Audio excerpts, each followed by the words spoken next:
Mesdames et messieurs, nous sommes sur Dimanche Politique et ça se passe sur E-Télé. Juste après le duel, voici l'hebdo des éditorialistes.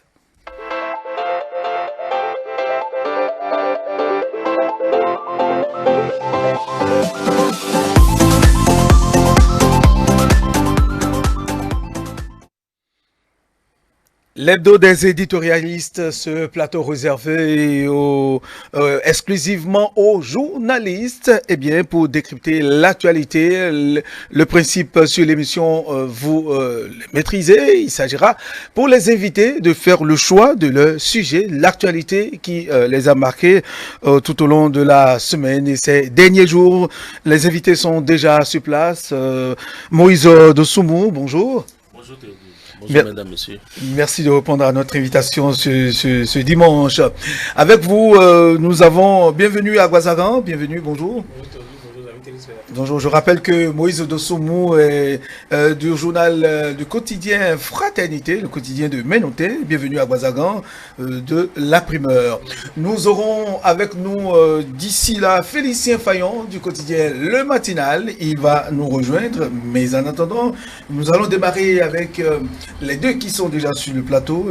Oui, je commence par Moïse Dosoumou. Bienvenue à Ouazzaghan, qui sera le premier à choisir son sujet. C'est bien sûr le principe de l'émission. C'est ici, en direct, devant les téléspectateurs, que le choix du sujet se fait. Le droit d'aînesse, je laisse. D'accord, à Moïse Dosoumou.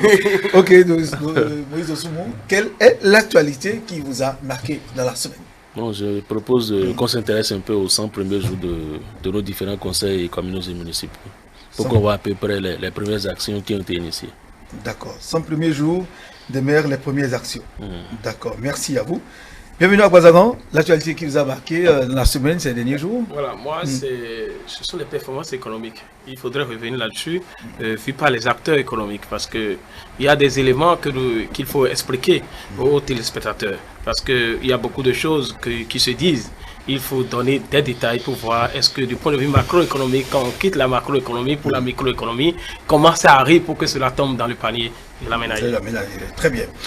Voilà pour les sujets. En attendant qu'on retrouve Félicien Fayon pour avoir aussi son sujet. Alors, Moïse Dosoumou, les 100 premiers jours des maires, les premières actions, pourquoi avoir choisi ce sujet? Parce qu'il me semble qu'après avoir élu, disons, les conseillers communaux et municipaux, on s'attendait à élire les maires. Très peu ont été élus, la plupart ont été désignés. Nous savons comment cela a été rendu possible. Alors après cette étape, disons, électorale, il y a eu beaucoup de tumultes, beaucoup de polémiques. Maintenant, place devait être faite aux actions de développement local, puisque la mission première de tout conseil communal et de l'exécutif qui dirige le conseil, c'est le développement local. Donc chaque localité qui a son conseil doit pouvoir être impactée d'une manière ou d'une autre par les hommes et femmes qui la dirigent. Donc je me dis, comme généralement, les 100 premiers jours de toute personne nouvellement nommée ou promue, elles seront mises en exergue, on essaie de faire le point des activités, de ce qui a marché, de ce qui a moins marché. Et puis maintenant, je jette les perspectives. Je me dis que c'est important, vu que le sujet embrasse tout le pays et que chaque localité va se retrouver, qu'il serait intéressant justement de jeter justement un regard sur ce qui a été fait au cours de ces 3 derniers mois par les nouveaux dirigeants des communes. Oui. Selon vous, qu'est-ce qui a été fait? Quelles sont les appréciations que vous faites, les observations que vous faites sur l'ensemble des 117 communes et des 17 municipalités qui sont installées? On peut dire de manière globale, si on doit catégoriser, qu'il y a des maires qu'on n'a pas vus du tout, qu'on ne connaît pas encore jusqu'à présent, si ce n'est que de nom. Mais par contre, il y en a d'autres qu'on a beaucoup vus. Il y a d'autres qu'on a vus déterminés, engagés dans l'action, qui se sont même intéressés à des sujets très sensibles et qui n'ont pas reculé. Je prends par exemple l'exemple de la commune d'Abomey-Calavi. On a vu le maire Jolan Ouadjounou qui très tôt, dès qu'il est venu, s'est attaqué à la mafia foncière. Et jusqu'à présent, il n'a pas reculé. Alors que nous savons tous que les acquéreurs de parcelles dans cette commune souffrent le chaud et le froid. Quand vous mettez votre argent pour acheter une parcelle à Calavi, c'est un peu comme si vous jetez votre argent, disons, un peu à la mer. Vous n'êtes pas sûr de l'investissement que vous avez fait. Alors qu'un élu de secours à mer, désigné ou élu, peu importe, ils viennent et s'attaquent de front à ce phénomène et qui jusque-là n'a pas encore baissé la garde. Je pense qu'il faut le souligner, c'est quelque chose. Et il faut espérer qu'il continue et que ces actions apportent du fruit parce que cette affaire-là, c'est une de très longue haleine. Il ne faut pas la commencer et s'arrêter. Il faut poursuivre pour décourager à jamais les personnes qui assistent ainsi. Au-delà du maire général, il y a le maire de Porte-Novo également, qu'on a vu s'attaquer à un phénomène de corruption au niveau des gares routières. Nous savons tous qui avons l'habitude de voyager un peu partout dans le pays, comment ça se passe. Comment vous y allez, comment les chauffeurs sont arnaqués en drift et tout ça par des gens qui ne font rien, qui sont assis à longueur de journée. On se demande, mais tous ces sous-collectés à longueur de journée, de nuit, qu'est-ce qu'on en fait? Est-ce que ça va se tenir dans la poche des particuliers? Encore que des particuliers n'ont pas la compétence pour aller prélever des taxes sur une gare routière. Bien sûr. Il a eu le courage pour l'instant de suspendre ça. On attend de voir la suite. Est-ce qu'il va remettre ces mêmes personnes à la manœuvre ou est-ce que l'environnement sera assaini? On attend de voir. Je ne dirais pas qu'il va arrêter là, mais voilà, même au niveau de Cotonou, nous sommes. Où c'est une situation vraiment particulière. On est revenu dans une situation d'intérim. Où pendant 2 ans et demi, c'était un intérimaire qui a assuré les fonctions. Il y a eu des élections. Un nouveau maire a été désigné. On s'attendait à voir maintenant Cotonou avec un maire.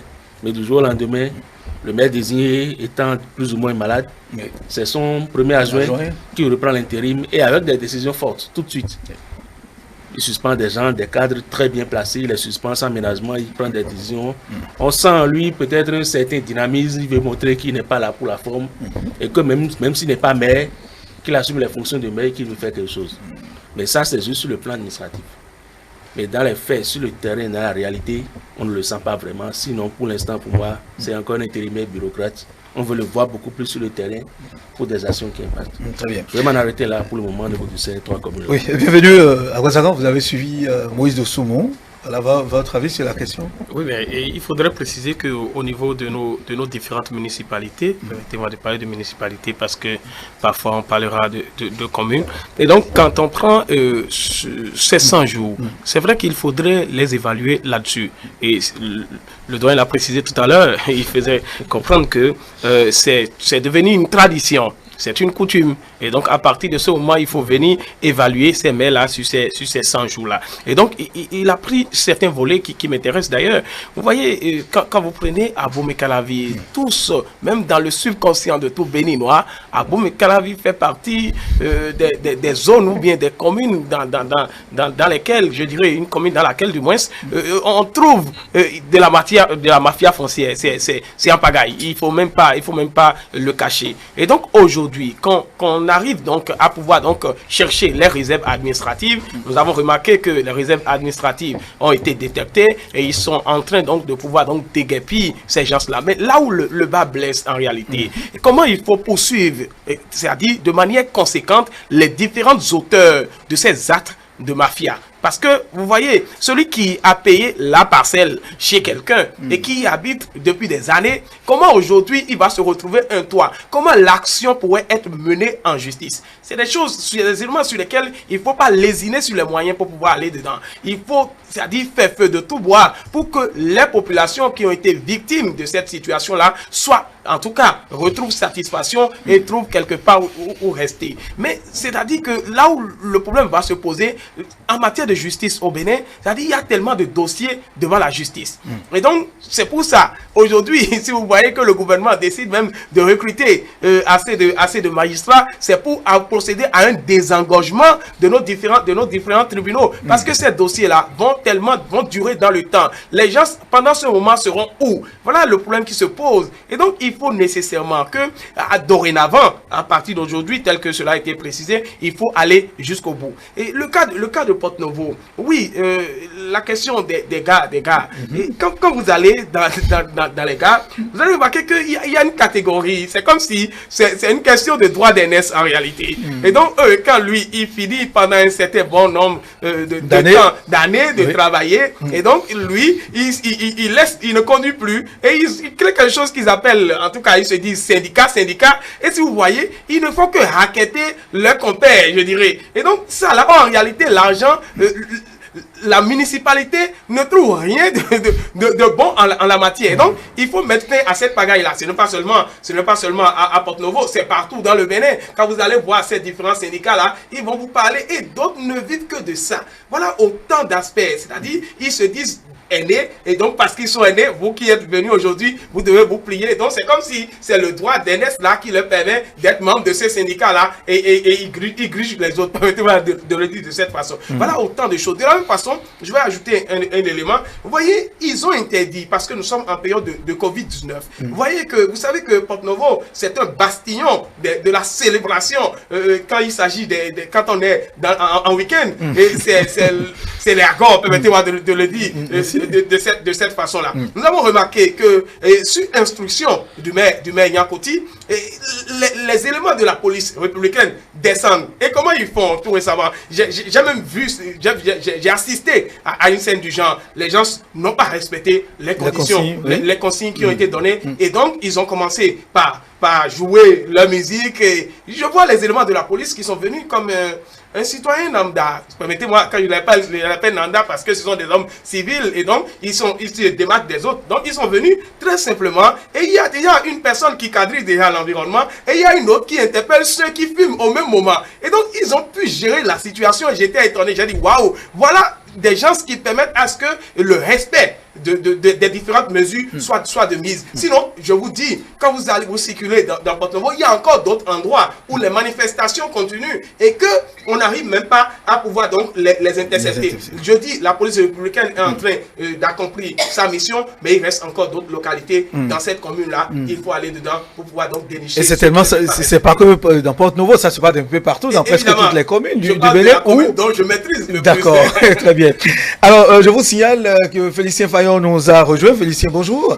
Bonjour Théodule. Oui, merci d'être là. C'est un plaisir pour moi et toutes mes excuses à tous les téléspectateurs. Ok, très bien. Alors, nous allons profiter pour enregistrer votre sujet avant de vous laisser réagir par rapport, parce que vous étiez là. Votre sujet, quelle est l'actualité qui vous a marqué, Félicien? Je voudrais bien qu'on parle de l'université de vacances, du PRD. Oui.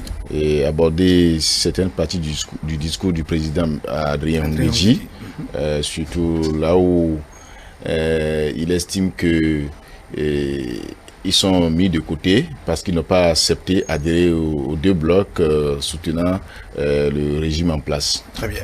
Ouais. Merci donc. Et vous profitez pour réagir par rapport aux 100 premiers jours.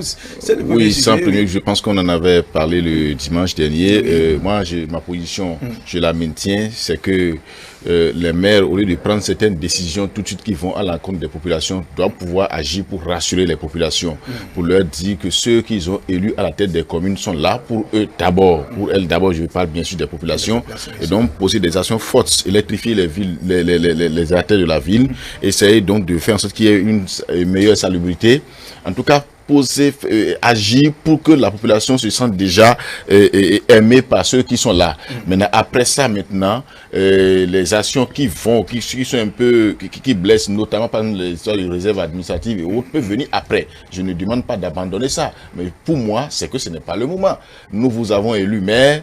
Ce n'est pas pour tout de suite venir nous sortir de chez nous, pour nous mettre au dehors en 7 ans de plus. Ce n'est pas pour venir nous arracher nos parcelles et nos maisons. Enfin, je dis nos parcelles et nos maisons parce que des gens ont certainement payé, d'accord, pour avoir ces parcelles-là, pour construire ces maisons-là. Il est aussi vrai que s'il y a vol quelque part, non seulement on punit le voleur, mais aussi le receleur. Maintenant, il reste à savoir si celui qui achetait ce domaine-là en 7 ans savait qu'il s'agissait d'une réserve administrative qu'il ne fallait pas vendre. C'est aussi ça. Donc, c'est sûr que la justice va s'en charger. Mais pour moi, ça ne doit pas être des actions prioritaires. En tout cas, pour le moment, ce n'est pas pour ça qu'on les a élus d'abord. Et on les a élus pour qu'ils nous aident, pour qu'ils nous offrent de bons cadres de vie, de meilleurs environnements. Vous voyez Cotonou, vous voyez, il y a beaucoup de communes quand même qui sont en difficulté. Les maires n'ont qu'à agir en faveur des populations. Les autres actions peuvent venir après. Très bien. Oui, ce qui m'intéresse. Sur ce dossier, je pense qu'il faut faire la part des choses. Quand on parle de réserve administrative, ça c'est nos dossiers. Et la mairie, si les gens qui ont acheté à ces endroits-là, ont donné de l'argent et que c'est rentré dans la caisse de la commune, on ne peut pas venir les casser du jour au lendemain. Ça, c'est une certitude. C'est un litige à part. Mais on ne peut pas aller un maire dans une commune comme Abouré-Caravi qui va venir perpétuer la tradition de la mafia foncière. Ce n'est pas possible. Mais nous qui parlons aujourd'hui, qui avons peut-être envie d'acheter une parcelle à Caravi, vous allez réfléchir par 10 fois.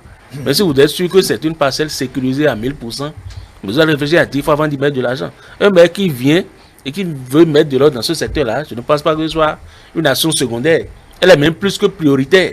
Parce que quand la ville c'est une cité dortoir, on ne peut pas être maire d'une commune pareille avec toute la pagaille qu'on a vue pendant toutes ces années et venir continuer pour dire on s'attaque à d'autres problèmes. Alors que les gens ont envie de s'installer dans la commune, les gens ont envie d'être plus, disons, rassurés des achats et des investissements fonciers qu'ils font. Mais si on les rassure pas, si on ne met pas de l'ordre, qui va le faire? C'est une priorité des priorités. Quand on parle en termes de mafia foncière, Aboukari vient en tête dans ce pays. Si on ne travaille pas pour ça, qui va continuer à acheter à Aboukarabi? Qui va continuer à construire là? S'il faut juste laisser les fossés, continuer les sales besoins, arnaquer les gens n'importe comment, si on ne vient pas y mettre un thème, ce sont même les populations qui sont le plus en danger. Donc je me dis, il faut faire la part des choses. Le dossier des réserves administratives, c'est une chose, mais c'est de la mafia foncière en général dans la commune, c'est toute autre chose. Et il fait bien justement de taper dans la fourmilière. Maintenant, on ne va pas parler un peu du septentrion. Voilà un peu le cas de Parakou qui est atypique avec le contentieux, le mec qui a été débarqué, l'autre qui est venu. Donc, en termes de bilan, ce serait compliqué de parler d'action forte à Parakou aujourd'hui parce que les choses sont plus ou moins encore l'étape embryonnaire. Mais par contre, du côté de Djougou, au moins, on a vu que quelque chose semble prendre corps. Tout au moins au niveau de l'éclairage public, c'est une réalité, c'est bien. Il y a même le lancement du concours de quartier les plus propres. Bon, ça, c'est ingénieux. Il faut que les autres communes puissent justement, disons, prendre ceci comme modèle et perpétuer ça dans la localité. Parce que la saleté, c'est nous tous qui participons à ça. Absolument. Mais on a tout fait d'indexer les autorités, c'est elles, c'est alors que c'est nous-mêmes qui salissons. On doit faire l'effort, en même temps qu'on salit, de rendre propre. Je pense que c'est une très belle idée qu'il faut perpétuer. Et l'autre chose, les femmes, mais on pensait qu'elles seraient nombreuses. Elles ne le sont pas. On en a vu que quelques-unes. Encore qu'actuellement, il y a une dont le fauteuil est menacé. Il faut espérer peut-être au nom de la promotion du genre que ce fauteuil soit conservé. Rien que pour ce motif-là. Oui, tout simplement, rien que pour ça. Parce que ça fait une femme, mais en moins. Ce ne serait pas très intéressant. Déjà qu'elles sont très très peu nombreuses. Si on peut faire un plaidoyer, c'est qu'au-delà de toute considération politique, rien que pour la promotion du genre, au moins, qu'elles soient maintenues. Surtout dans un milieu où l'ascendance des hommes est tellement poussée. Voyez, à Diaouré que tous c'est des femmes. Ici, dans des milieux, disons, aussi masculins, aussi phallocratiques, des femmes parviennent à émerger. Il faut faire en sorte de les maintenir et qu'elles puissent faire la promotion du genre. Très bien. Merci à vous. Nous allons passer donc au second sujet proposé par Bienvenue à Ouagazagan. Il s'agit donc de performances économiques du Bénin vues par les acteurs. Bienvenue à Ouagazagan. Alors, pourquoi revenir sur ce sujet-là? Parce que quand on parle d'économie, on parle du social directement. Vous savez, l'économie, dans sa définition très simple, on parle de l'étude, de la production, de la répartition, de la distribution et de la consommation. Voilà ce qui constitue l'économie. Alors, l'économie, c'est l'épine dorsale pour le social. L'économie, je dirais, c'est la cheville ouvrière lorsque nous voulons qu'il y ait du social. Et donc, pour que le Bénin réellement puisse donc toucher le côté, en tout cas social, qui est tant réclamé par un certain nombre de personnes, je parle du social encadré, du social qui est bien, qui est dans un moule parce que nous avons eu par le passé. Aujourd'hui, on a besoin de financer le projet H. On a besoin de financer le SIDOB, le système intégré des données relatives à la famille, la femme et l'enfant, nouvelle génération. On a besoin de financer la dématérialisation, je parlerai de la digitalisation du microcrédit aujourd'hui. Et donc, quand vous prenez ces éléments-là et qu'aujourd'hui, des gens sur le terrain disent que le panier de la ménagère ne ressent pas ou bien des entreprises ont fermé, je dis, ah, attention, il y a quelque chose qui ne marche pas. Je me pose la question de savoir, j'étais en train de fouiller et je me dis, mais est-ce que réellement les chefs d'entreprise, tels que les gens se parlent, ne ressentent pas cette croissance économique-là que nous avons aujourd'hui? Nous avons quitté 5 pour 7,6. C'est là où je suis tombé sur que, je ne sais pas, et ça doit être... ici ou bien ailleurs, je ne me rappelle pas très bien, un certain opérateur économique qui a intervenu sur la question. Et sa position m'a réconforté. Sur la tête un certain Amadou, un certain Amadou, Mahomet, quoi là. Et donc, lui, dans son développement, je suis convaincu, il dit ceci, que ceux qui disent que les entreprises ne ressentent pas la croissance économique du Bénin là, est-ce que ces entreprises-là étaient des entreprises viables? Est-ce que ces entreprises-là étaient dans la production? Parce que il dit que c'est des gens qui s'attendaient au réseau pour vivre. s'attendait aux amis pour vivre. Quand vous créez une entreprise et que vous attendez toujours à des réseaux et à des rouages pour vivre, c'est-à-dire que vous ne pouvez pas exister quand il y a de tels changements. Et nous savons que le gouvernement béninois a travaillé sur des éléments, sur l'assainissement, au niveau des régies financières. Lorsque nous prenons les 3 régies, parce que le Bénin a 3 régies financières, l'impôt, le trésor et la douane, quand nous prenons cette dématérialisation que nous avons pour éviter les différents contacts entre les usagers et puis les agents publics, vous avez remarqué qu'il y a un net changement, des confidences naissent, c'est-à-dire vous voyez même des gens qui vous confient qu'au niveau de la douane, au niveau du trésor, tout ce qui a été fait, sincèrement, il faudrait saluer cela. Alors comment le panier de la ménagère pourrait donc se retrouver dans cela? Vous voyez, quand nous prenons la macroéconomie, c'est-à-dire quitter la macroéconomie pour descendre à la microéconomie, c'est progressivement, ce n'est pas immédiat. Parce que la macroéconomie, quand vous parlez des pays dont les économies sont moribondes, la première des choses qu'il faudrait faire, c'est qu'il faut augmenter les dépenses publiques. Et aussi maintenant augmenter les investissements. C'est après maintenant qu'on vient à la consommation. Et donc c'est cette démarche-là que le gouvernement béninois est en train d'adopter. En tout cas, c'est mon analyse. Et donc c'est ce que j'ai vu chez ce monsieur-là qui m'a conforté. Et j'ai dit, bingo, voilà un chef d'entreprise et qu'il dit ceci, il faut saluer et ces différentes analyses-là. Mais cette analyse, il faut aller au-delà de ces différentes analyses et montrer aux compatriotes que c'est avec le temps que nous allons sentir l'effet de ce qui se retrouve au sommet de l'État. Oui, Félicien Fayon, votre avis sur la question? Non, mais je pense que nous venons de loin. Et donc, nous ne pouvons pas tout de suite, comme certains l'espèrent, remarquer les fruits des performances économiques. En tout cas, je dis nous parce qu'il s'agit de nous bas peuple.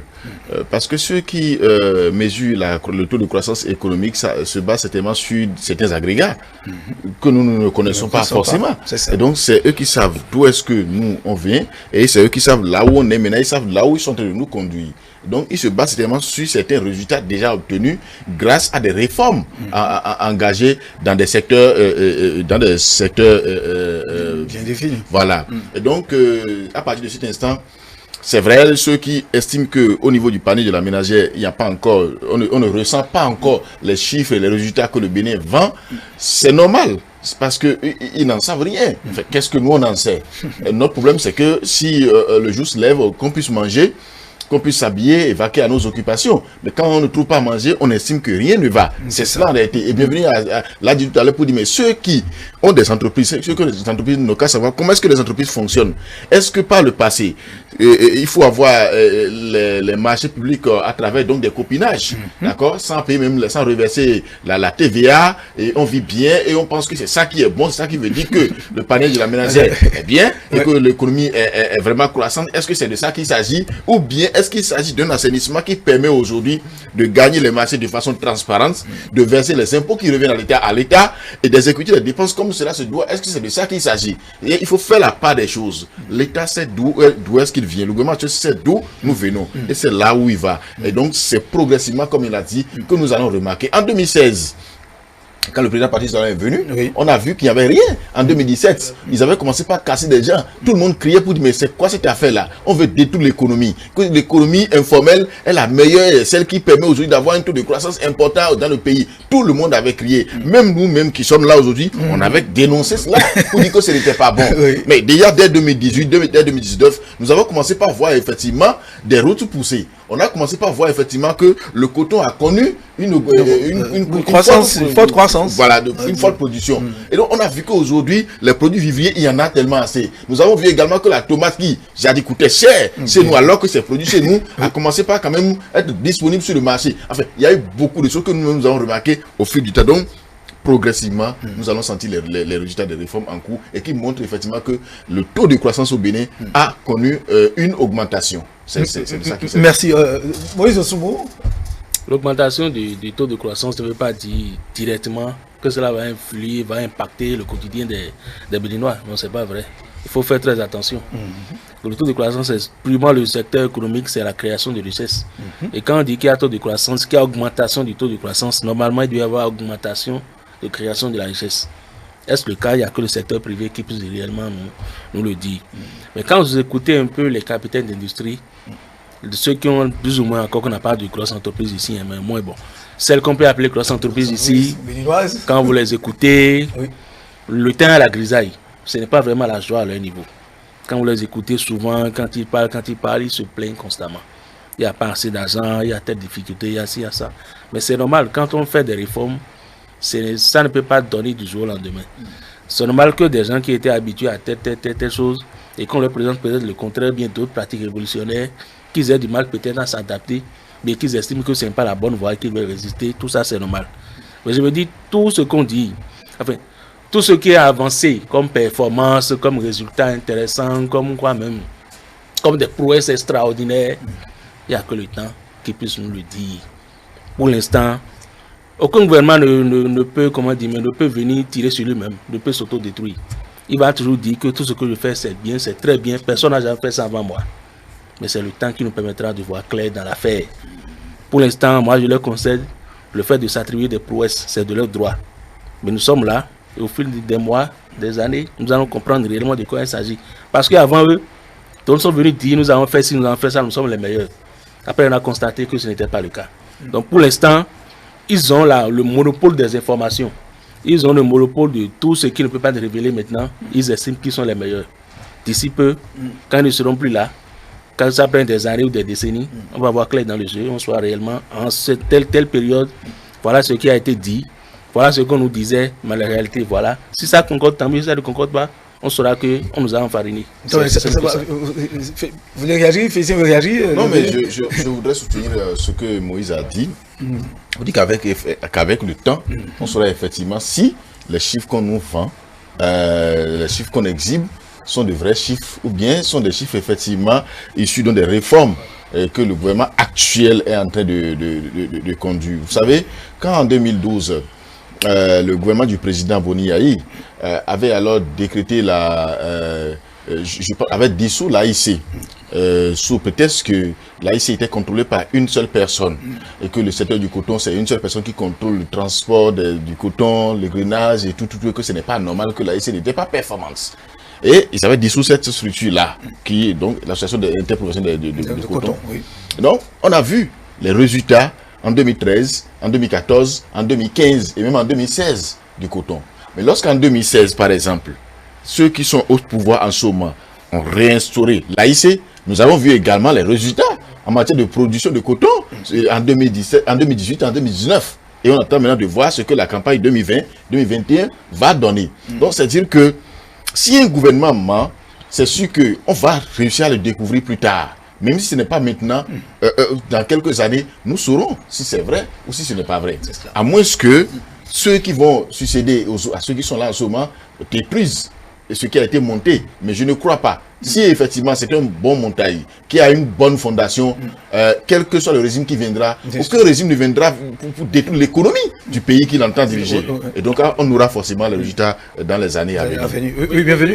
Quelques précisions. C'est vrai que nous avons dit que les résultats ne pouvons qu'avoir un gars futuriste là-dessus. Mais il y a certains résultats aujourd'hui. Vous savez, lorsque nous parlons de la rationalisation qui a touché le train de vie de l'État, vous voyez, par le passé, il y a des gens qui allaient en mission à l'interne et à l'externe, mais des missions dont l'improductivité est inaltérable. C'est-à-dire, vous remarquez que les gens vont en tourisme. Or, c'est-à-dire qu'il y a certains domaines de l'État qu'il faut gérer comme un chef d'entreprise. Vous savez pourquoi? C'est-à-dire que quand on parle de mission, la mission c'est avec une feuille de route. Et la mission c'est une obligation de résultat. Mais aujourd'hui, c'est-à-dire qu'il y a un changement. Vous voyez, ceux qui sont des chefs d'entreprise qui font une comparaison dans ces domaines-là, il faut leur donner parfois raison. Parce que quand vous allez en mission et que vous avez fait du tourisme, c'est l'État qui paie en réalité. C'est le contribuable qui paie quelque chose.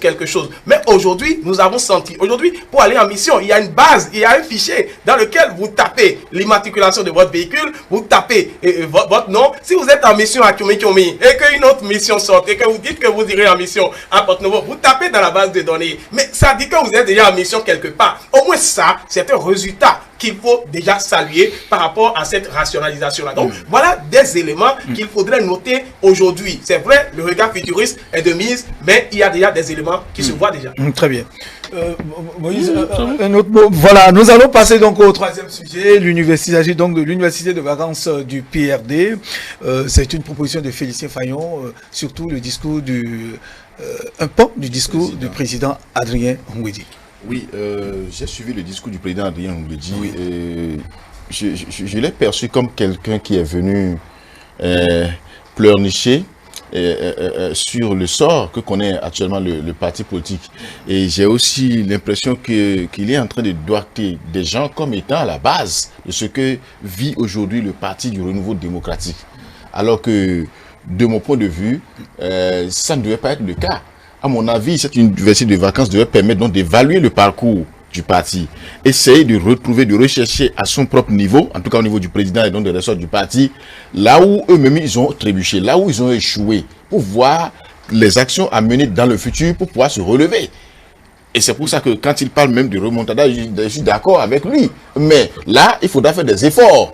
Sinon, il a effectivement pas de remontada, mais peut-être que d'ici 5 ans, d'ici 10 ans, ce ne serait pas le cas. Parce que lorsqu'il dit que on leur réserve un sort qu'ils vivent aujourd'hui parce qu'ils n'ont pas accepté adhérer au bloc présidentiel, alors qu'à aucun moment donné, le régime n'a créé de bloc et demandé à des gens d'y adhérer. Nous avons, notre pays a opté pour la réforme du système partisan et donc aller vers des regroupements. On n'a pas limité le nombre de partis politiques à créer dans le pays. Mais il y a ceux qui soutiennent le parti, qui ont estimé que le régime en place, qui ont estimé que eux, ils peuvent se mettre ensemble. Et je crois que le chef même l'avait dit. Ceux qui veulent me soutenir vraiment n'ont qu'à pouvoir se mettre ensemble pour qu'il n'y ait pas des actions et passent. Maître Adrien Ngouedi et son parti avaient commencé la démarche. Et plus tard, on estimé que ça ne les arrangeait pas. Qu'ils ont la capacité, sinon la possibilité de se constituer, de demeurer un parti politique, un grand parti politique. Personne ne pouvait refuser. Et personne ne l'avait refusé. Et ce n'était pas le PRD seul. Il y avait également l'UDBN. Il y a également Mouel qui aussi a créé son parti politique. Et ainsi de suite. Mais les autres, qui certainement avaient vu juste, avaient accepté de se mettre ensemble.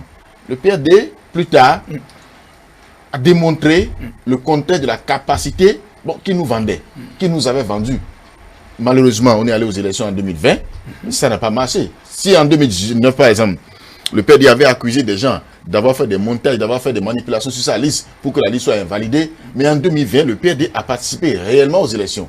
Et nous avons vu les résultats que ça a donné. Ça veut dire que le PRD n'a pas la capacité, en fonction donc des tests actuels, pour pouvoir tenir comme étant un grand parti politique au niveau national, pour pouvoir vraiment répondre. C'est pour ça qu'il n'a pas des élus. Mais indexer des gens comme étant la base de cela, moi je trouve que ce n'est pas normal. J'ai également suivi un peu avant cette université de vacances, un membre du bureau exécutif du PRD qui a dit sur un plateau de télévision que eux, ils soutiennent un régime, mais que malheureusement, ils ne bénéficient de rien, mais qu'ils sont plutôt victimes de leur soutien qu'ils ont à ce régime-là, que des gens de ce régime leur donnent des coups de ceux-là qui sont négligés en quelque sorte.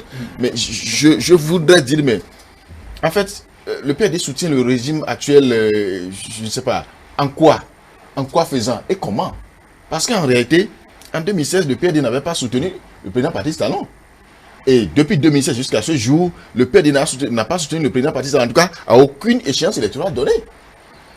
Parce qu'en 2019, est-ce que le PRD avait dit, bon, nous allons soutenir le président Patrice Talon et donc accepter aller avec ces deux partis politiques qui le soutiennent? Non. En 2020, ça n'a pas été le cas. Et donc, je ne vois pas le militant PRD qui peut dire maintenant que lui, il a voté pour le président Patrice Talon et qu'aujourd'hui, le régime actuel semble négliger son parti. Je ne vois pas. Et donc, moi, je pense que le discours n'était pas le discours qu'il fallait tenir. Il fallait dire la vérité aux militants et essayer donc de les rappeler et leur dire, bon, nous avons découvert nos erreurs. Maintenant, voici maintenant les pas que nous devons poser très prochainement pour pouvoir nous relever, à mon avis. Très bien. Oui, Moïse Dossou. Je ne suis pas d'accord avec lui du tout. Alors, il y a une grande opposition vis-à-vis de ce qu'il dit. Oui, c'est de vos droits. On n'est pas tenu de voter pour un candidat qui devient chef d'État. Ce n'est pas ça qui veut dire qu'on le soutient. Vous pouvez même être opposé au candidat. Qu'une fois élu, vous venez avec lui, vous négociez, vous devenez partisan. C'est le cas du PRD. Mais il a fallu que le PRD ait la présidence de l'Assemblée nationale pour que le maximum de lois, y compris celle de la réforme du système partisan, soit vite programmée et votée dans les conditions que nous savons. Nous savons tous que le président de l'Assemblée nationale a un rôle déterminant à jouer pour ce qui est de la production des ordres du jour, de la programmation des plénières, et même du lobbying, du leadership au niveau de certains députés, des tractations et tout le reste. On a vu Adrien Ngouébé la manœuvre jusqu'en 2016 et 2019. On a vu le nombre de lois favorables au régime que cette assemblée a voté avec les députés PRD, avec l'implication active d'Adrien Ngouébé. Ça, c'est un soutien énorme. Ce n'est pas aller dans les urnes pour voter, c'est ça qui est le soutien. On a vu ça. À aucun moment, en 2016 et 2019, on a vu le PRD voter contre le régime. À aucun moment, on a vu ça. Si ça, ce n'est pas du soutien, c'est quoi?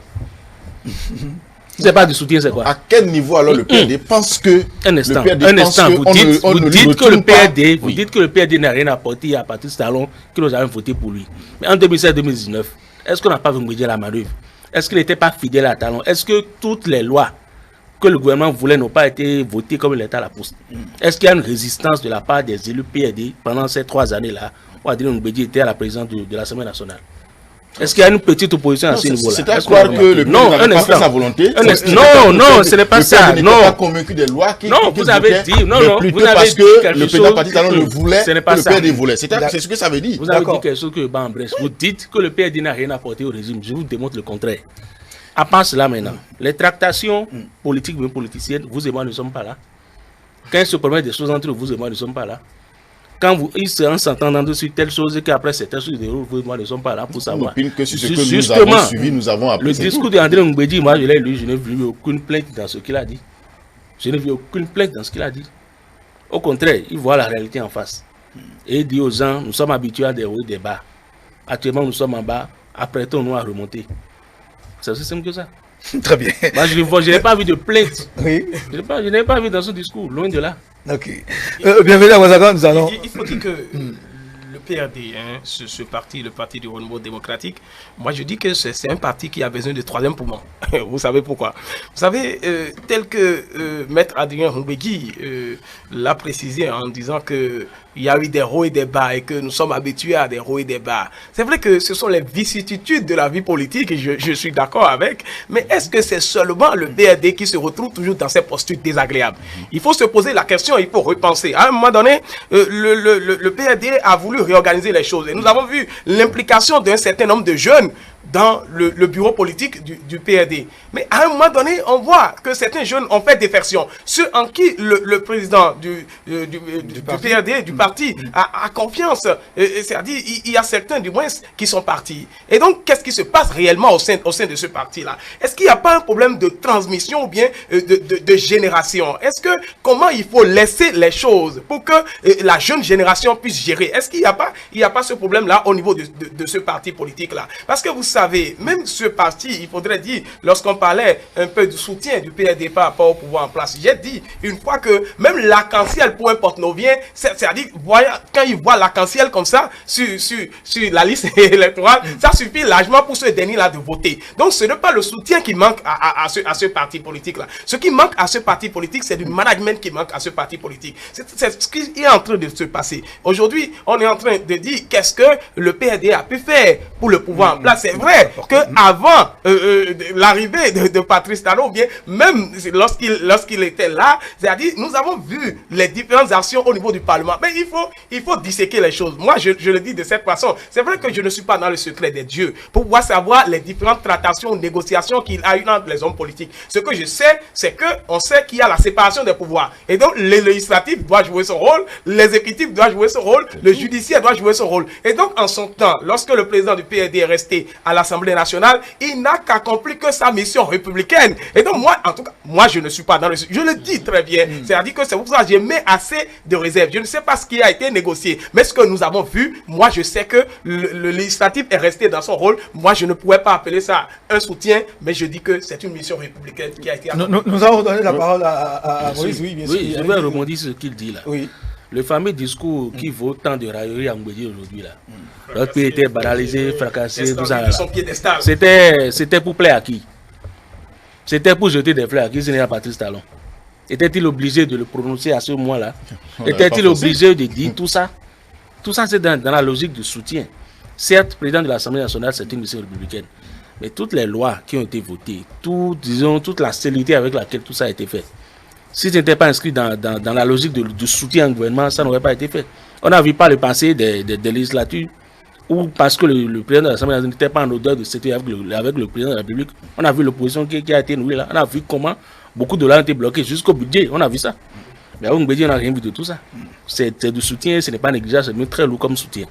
Mais par contre, pour le parti, j'ai comme l'impression que, au-delà des réformes sérieuses qu'il faut engager, que la réalité échappe encore aux dirigeants actuels. C'est un peu comme s'ils se complaisent dans ce qui a toujours été.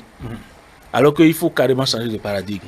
Il faut faire en sorte que les choses bougent maintenant. Il faut révolutionner de fond en comble le parti et lui donner, disons, un nouveau souffle. C'est ça qui manque actuellement. Je ne vois pas le parti dans cette dynamique.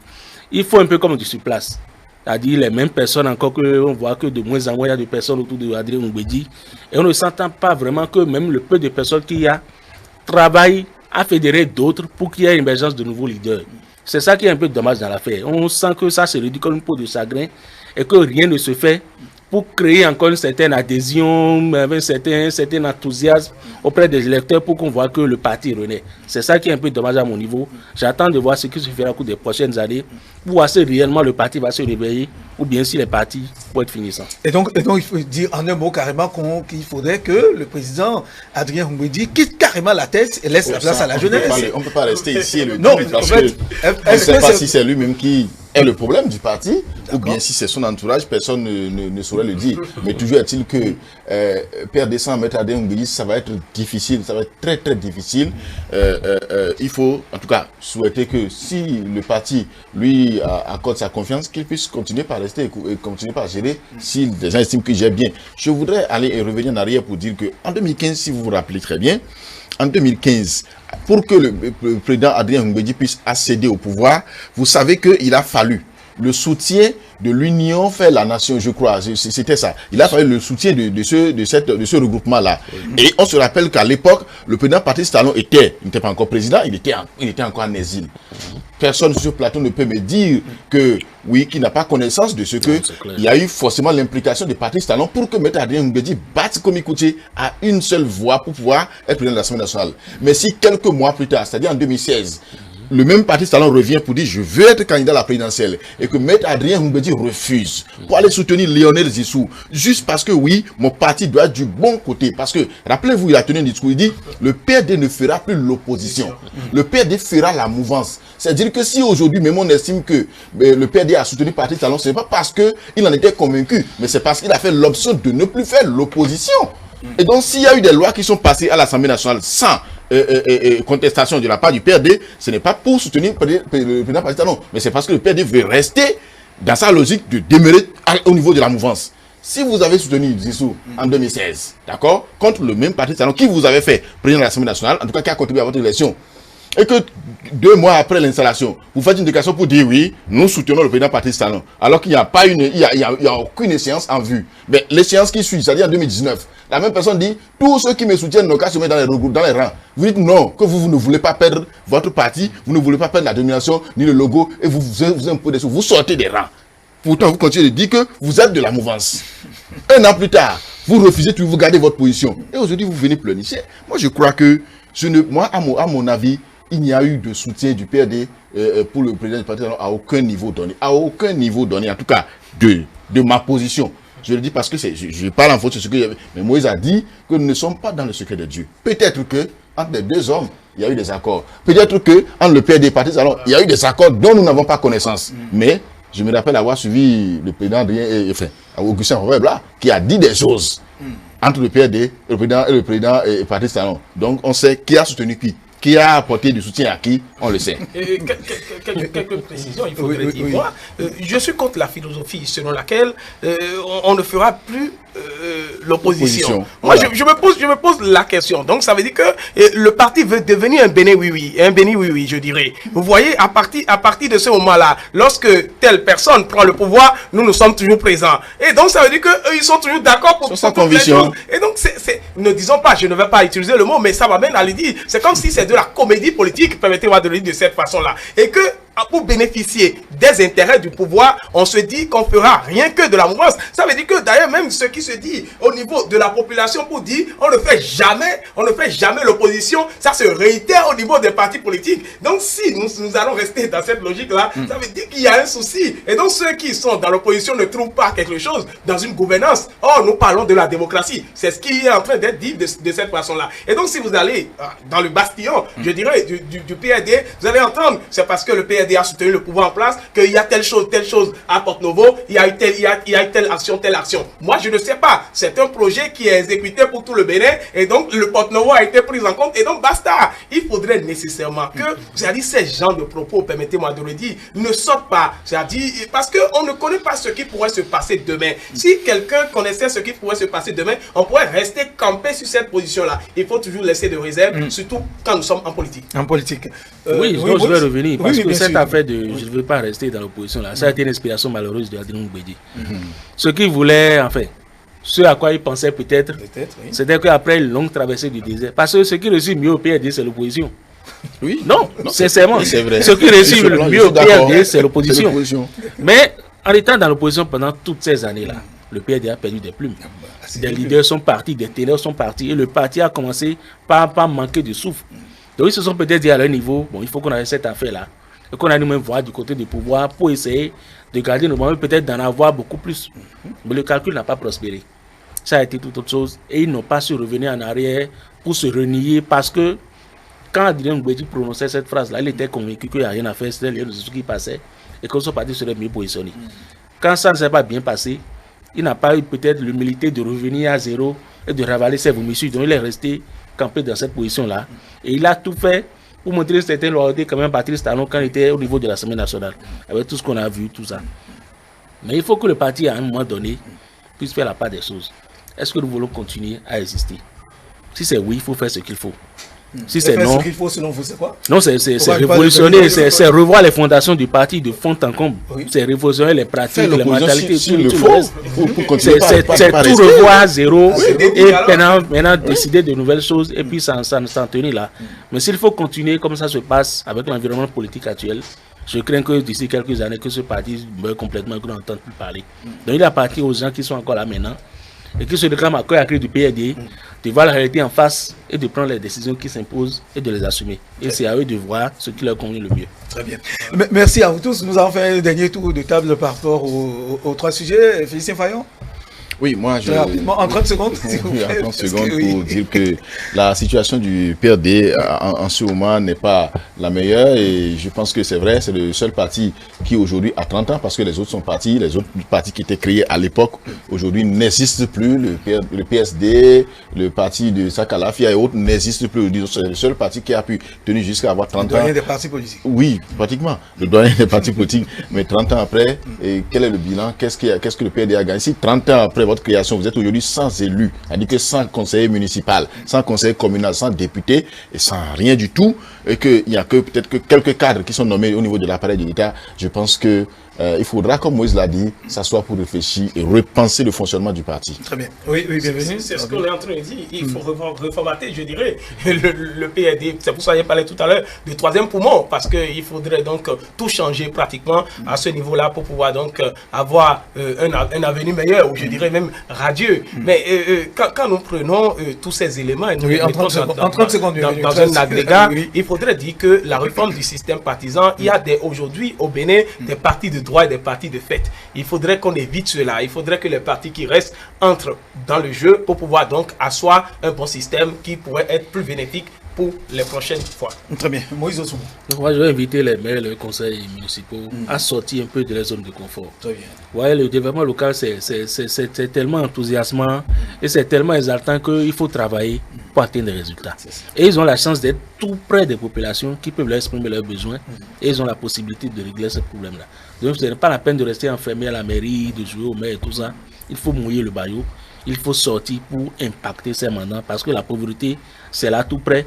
est suivi d'une petite décision, de quelques petites actions pour changer le cours des événements, changer le cours des choses. Donc je les invite à laisser tomber le confort personnel et à sortir, aller sur le terrain, mouiller le maillot et travailler réellement pour le bien des beaucoup plus populations. proche de la population.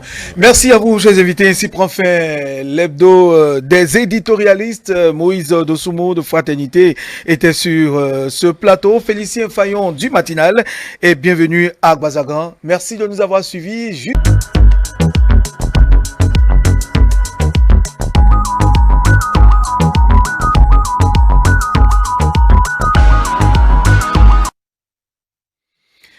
Mesdames et messieurs, nous sommes sur Dimanche politique et ça se passe sur E-Télé. Juste après le duel, voici l'hebdo des éditorialistes.